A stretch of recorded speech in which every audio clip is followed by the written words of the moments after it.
Well,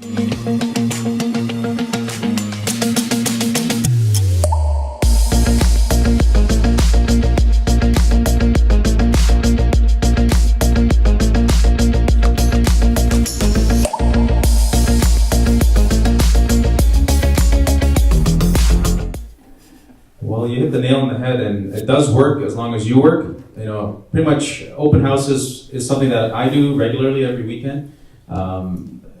You know, you never know who could walk in and want to maybe not buy that house. Most of the time they don't want to buy that house, but I usually get them to sign in and get their information, and then I follow up with them and I put them into my database, my CRM. But open house is still very effective. I think more than ever now, people are just spending the weekends looking at homes if they're serious. You do get a lot of neighbors popping in too, so it's a good chance for you to pick up a listing in the neighborhood. Just like I have that scorecard, I want to pick up a listing in my neighborhood as far from my own listing. So it's part of our lead gen activities for sure. I don't know about you, Jesse. Do you do open house? Yeah. So these guys give me lots of grief about open houses because I was just sort of casually mentioning I did 5 open houses personally this year. That's it, and I sold 2 of them.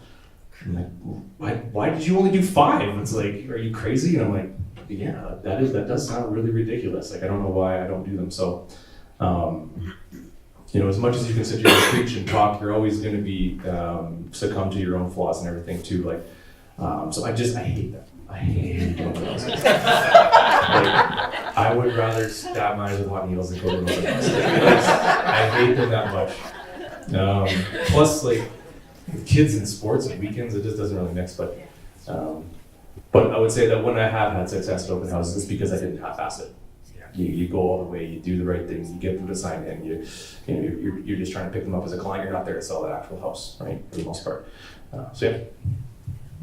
Yeah, and if you wanted to do an effective open house, I would recommend maybe calling the whole neighborhood, and that's what I use Mojo for. Last week I called, the whole neighborhood, and these are all obviously do not call filtered, so I'm not trespassing or violating any rules. But anyway, I had 2 people show up at my open house, and you know, one is looking to buy for their son, and I'm going to be working with them. So I used to do a lot of door knocking, and you know, sometimes you get lazy, like I don't want to go and knock on people and bother them. But with the phone, they're not going to come to the phone and choke me. So it's like I don't mind doing it over the phone. And then with the Mojo dialer, like 3 lines at a time, you're talking to like almost the whole neighborhood within a couple hours. So prep them to come to the open house.